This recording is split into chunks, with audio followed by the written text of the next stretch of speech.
The Chamber of Eternal Shadows. Part 2.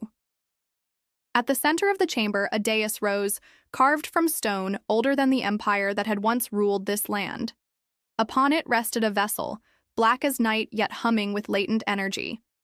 Eleanor knew instinctively, this was the heart of the ritual, the fulcrum upon which worlds could tilt. She reached for it, and immediately the room responded. The shadows surged, the mirrors cracked, and a deafening chorus of voices filled her mind, each one reciting fragments of incantations, histories, warnings. Pain lanced through her skull, yet she held fast, drawing on reserves of will that she hadn't known existed. The vessel pulsed, a heartbeat of its own, and Eleanor felt it speak, not in words, but in intent. It sought a keeper, someone willing to carry its burden, someone willing to walk the thin line between creation and destruction. She hesitated for only a moment before placing her hands upon it. The chamber exploded with light, black and white intertwining in a storm of energy.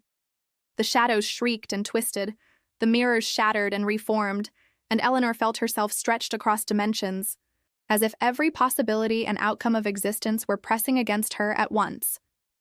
And then it was over. Silence fell like a tomb over the temple, broken only by the whisper of the wind against stone. Eleanor opened her eyes to find the shadows receding, the mirrors reflecting only her own determined face. The vessel had merged with her, its hum now a part of her own heartbeat, its power coursing through her veins like molten steel.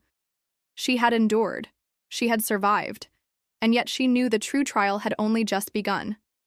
For the ritual had awakened something in her. And in the world beyond these walls, forces older and darker than memory had taken notice. Stepping from the chamber, Eleanor's resolve was iron.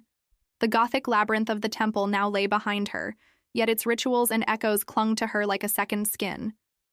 She understood now that power came not from dominion, but from balance, from understanding the threads that bound life, shadow, and memory. Somewhere far beyond the temple, the night shifted, and Eleanor sensed the stirring of adversaries who would test her newly forged strength. She welcomed them. Let the shadows rise. Let the rituals begin anew.